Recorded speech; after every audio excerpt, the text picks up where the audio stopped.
ഓം ശാന്തി. പ്രാർത്ഥന അത് വലിയൊരു ശക്തിയാണ്. പ്രാർത്ഥിക്കുന്ന സമയത്ത് ഈസിയായി ശക്തി കിട്ടാൻ വേണ്ടി നമ്മൾ എങ്ങനെയാണ് പ്രാർത്ഥിക്കേണ്ടത്? ഒരു ചെറിയ കഥയിലൂടെ നമുക്ക് ഈ കാര്യത്തെ മനസ്സിലാക്കാം. ഒരു പ്രാവശ്യം ഒരു യാത്രാ കപ്പൽ നടുക്കടലിൽ വെച്ച് തകർന്നു. വലിയ ചുഴലിയും കൊടുങ്കാറ്റൊക്കെ വന്ന് ആകെ തകർന്ന് തരിപ്പണായി. അതിൽ നിന്ന് 2 പേര് എങ്ങനെയോ നീന്തി ജീവനോടെ രക്ഷപ്പെട്ട് ഒരു ദ്വീപിലെത്തിച്ചേർന്നു. ആ ദ്വീപ് തികച്ചും വിജനമായിരുന്നു. ഈ 2 വ്യക്തികളും ആ ദ്വീപിൽ വെച്ചാണ് പരിചയപ്പെട്ടെങ്കിൽ പോലും വളരെ സുഹൃത്തുക്കളായി. കാരണം അവർക്ക് വേറെ ആരും അവിടെ പരസ്പരം സഹായിക്കാനില്ലായിരുന്നു. അവർ 2 പേരും ഉറ്റ മിത്രങ്ങളായി. കുറച്ച് ദിവസം കഴിഞ്ഞപ്പോൾ അവർ 2 പേരും ഒന്നിച്ച് പ്രാർത്ഥിക്കുക, ഒന്നിച്ച് പ്രവർത്തിക്കുക, എല്ലാ കാര്യങ്ങളും ഒന്നിച്ച് മാത്രം ചെയ്യുന്ന അത്ര വലിയ സുഹൃത്തുക്കളായി. അങ്ങനെ 2 പേരും കൂടി ഒരു തീരുമാനമെടുത്തു. നമ്മളിൽ ആരുടെ പ്രാർത്ഥനയ്ക്കാണ് കൂടുതൽ ശക്തി എന്നറിയാം. അതിനുവേണ്ടി നമുക്കൊരു കാര്യം ചെയ്യാം. ഈ ദ്വീപിനെ 2ആയി ഭാഗിച്ചുകൊണ്ട് ഒരു സ്ഥലത്ത് നീ ഇരുന്ന് പ്രാർത്ഥിക്കുക, ഒരു സ്ഥലത്ത് ഞാനിരുന്ന് പ്രാർത്ഥിക്കാം.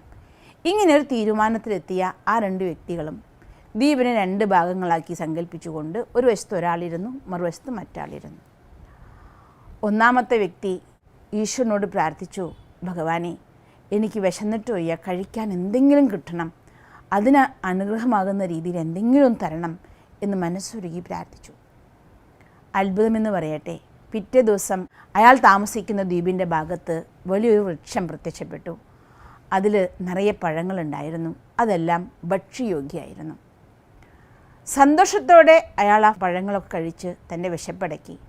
പക്ഷേ ദ്വീപിൻ്റെ മറുഭാഗത്ത് താമസിക്കുന്ന വ്യക്തിയുടെ ആ ഏരിയയിൽ ഒന്നും സംഭവിച്ചില്ല, ഒന്നും ഉണ്ടായില്ല.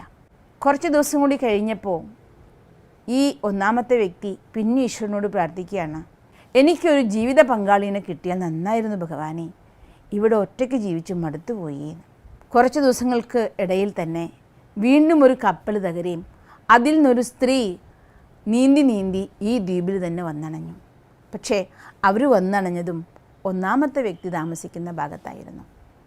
അങ്ങനെ അവർ 2 പേരും ഫ്രണ്ട്സായി, ജീവിത പങ്കാളികളായി, പതി പത്നിയായി ജീവിതം ആരംഭിച്ചു. അപ്പോഴും മറ്റേ ആളുടെ ഭാഗത്ത് ഒന്നും സംഭവിച്ചില്ല. അയാൾക്ക് ആരും കൂട്ടില്ലാതെയായി. പിന്നെയും പത്നി കൂടി വന്നപ്പോൾ ഇയാൾക്ക് ആവശ്യങ്ങൾ കൂടി, വീട് വേണം, വസ്ത്രം വേണം. അപ്പോൾ ഇയാൾ വീണ്ടും ഈശ്വരനോട് ഓരോന്നോരോന്ന് യാചിച്ചുകൊണ്ടിരുന്നു.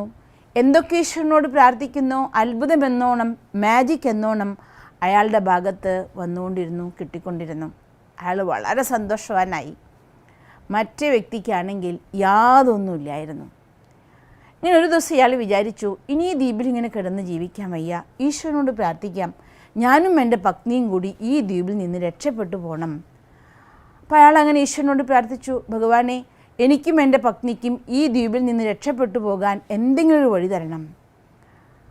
അത്ഭുതമെന്നോണം കുറച്ച് ദിവസങ്ങൾക്കകം അയാൾ താമസിക്കുന്ന ആ ദ്വീപിൻ്റെ ഭാഗത്ത് ഒരു കപ്പൽ വന്നണഞ്ഞു.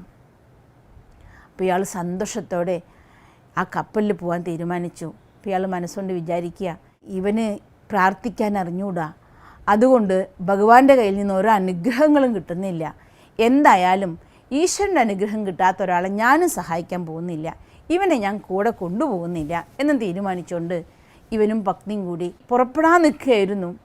കൂട്ടുകാരനെ ആ ദ്വീപിൽ ഒറ്റയ്ക്കാക്കിക്കൊണ്ട് ആ സമയത്ത് അദ്ദേഹത്തെ അത്ഭുതപ്പെടുത്തിക്കൊണ്ട് ഒരു അശരീരി കേൾക്കുകയാണ്, നീ എന്താണ് നിൻ്റെ മിത്രത്തിനെ ഈ ദ്വീപിൽ ഒറ്റയ്ക്കാക്കി തനിച്ചാക്കി പോകാൻ ഒരുങ്ങുന്നത്?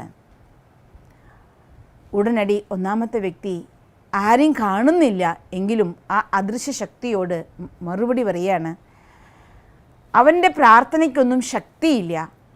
അങ്ങനെ ഈശ്വരൻ്റെ അനുഗ്രഹങ്ങൾ ഒന്നുമില്ലാത്തവന് എൻ്റെ അനുഗ്രഹങ്ങളെ പങ്കുവയ്ക്കാൻ ഞാൻ തയ്യാറല്ല, അതുകൊണ്ട് അവനെ തനിച്ചാക്കി പോകാൻ ഞാൻ തീരുമാനിച്ചു. അശരീരി വീണ്ടും കേട്ടു, നിനക്ക് തെറ്റിപ്പോയി, നിനക്കൊരു വലിയ തെറ്റിദ്ധാരണയാണ്. അവന് ഒരേ ഒരു പ്രാർത്ഥനയേ ഉണ്ടായിരുന്നുള്ളൂ, ആ പ്രാർത്ഥന ഞാൻ നടത്തിയും കൊടുത്തു. അതില്ലായിരുന്നെങ്കിൽ നീ ഇന്ന് അനുഭവിക്കുന്ന അനുഗ്രഹങ്ങളൊന്നും കിട്ടില്ലായിരുന്നു. ഇത് കേട്ടപ്പോൾ ഒന്നാമത്തെ വ്യക്തിക്ക് അല്പം ദേഷ്യം തോന്നി. എന്നാലും അതൊക്കെ മനസ്സിലൊതുക്കിക്കൊണ്ട് അദ്ദേഹം ആ അദൃശ്യ ശക്തിയോട് ചോദിക്കുകയാണ്, ഞാൻ അവനോട് കടപ്പെടും വിധം അവൻ എന്ത് പ്രാർത്ഥനയാണ് ചെയ്തത്? അവൻ എന്തിനാണ് ഞാൻ എൻ്റെ അനുഗ്രഹങ്ങൾ പങ്കുവെച്ച് കൊടുക്കേണ്ട ആവശ്യം എന്ന് ചോദിച്ചു. അപ്പോൾ ആ അദൃശ്യ ശക്തി വീണ്ടും അവനോട് സംസാരിച്ചു. വീണ്ടും ഒരു അശരീരി മുഴങ്ങി കേൾക്കുകയാണ്. അവന് ഒരേ ഒരു പ്രാർത്ഥനയേ ഉണ്ടായിരുന്നുള്ളൂ. ആ പ്രാർത്ഥനയാണ്, നീ എന്തൊക്കെ പ്രാർത്ഥിക്കുന്നോ ആ പ്രാർത്ഥനകളെല്ലാം നടത്തി കൊടുക്കണേ എന്ന് മാത്രമേ പ്രാർത്ഥിച്ചിരുന്നുള്ളൂ. അതുകൊണ്ടാണ് നിനക്ക് ഞാൻ എല്ലാതും തന്നിരിക്കുന്നത്.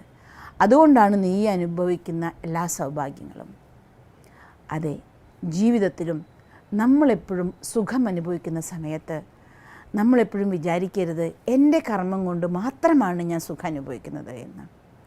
നമുക്ക് വേണ്ടി എത്രയോ മിത്രങ്ങൾ, എത്രയോ നമ്മളുടെ ആത്മബന്ധുക്കൾ പ്രാർത്ഥിക്കുന്നുണ്ട്. നമ്മൾ സുഖത്തിൻ്റെ പാതയിൽ സഞ്ചരിക്കുമ്പോൾ അവരുടെ നന്മയ്ക്ക് വേണ്ടി, അവരുടെ സുഖത്തിനു വേണ്ടി പ്രാർത്ഥിക്കാനും നമ്മൾ അനുഭവിക്കുന്ന സുഖങ്ങളെ മറ്റുള്ളവർക്ക് വേണ്ടി ഷെയർ ചെയ്യാനും ഒരിക്കലും മറക്കരുത്. നമ്മളുടെ ഷെയറിങ്, കെയറിങ് ആണ് നമ്മുടെ ജീവിതത്തിലെ സുഖത്തിൻ്റെ പാത. നമ്മളെപ്പോഴാണോ മറ്റുള്ളവർക്ക് വേണ്ടി പ്രാർത്ഥിക്കുന്നത്, അതാണ് നിങ്ങളുടെ നന്മയ്ക്കുള്ള പാതയായി മാറുന്നത്. അതുകൊണ്ട് ഒരിക്കലും അവനവന് സുഖം കിട്ടുമ്പോൾ, അവനവന് എല്ലാവിധ അനുഗ്രഹങ്ങളും കിട്ടുമ്പോൾ അത് എൻ്റെ തന്നെയാണെന്ന് വിചാരിക്കരുത്. അവനവന് വേണ്ടി മാത്രം പ്രാർത്ഥിക്കരുത്, എല്ലാവർക്കും വേണ്ടി പ്രാർത്ഥിക്കണം. അപ്പോൾ നമ്മുടെ ജീവിതവും നമ്മുടെ ബന്ധുക്കളുടെ ജീവിതവും അഥവാ നമ്മളെ സ്നേഹിക്കുന്നവരുടെ ജീവിതവും എല്ലാം എന്നും സുഖം നിറഞ്ഞതായിത്തീരും. അതുകൊണ്ട് അവനവൻ ആത്മസുഖത്തിനായി ചെയ്യുന്നത് അപരനും സുഖത്തിനായി ഭവിക്കണം എന്ന ആപ്തവാക്യം ഓർത്തുകൊണ്ട് എന്നും എല്ലാവർക്കും നന്മ വരാൻ വേണ്ടി പ്രാർത്ഥിക്കുക.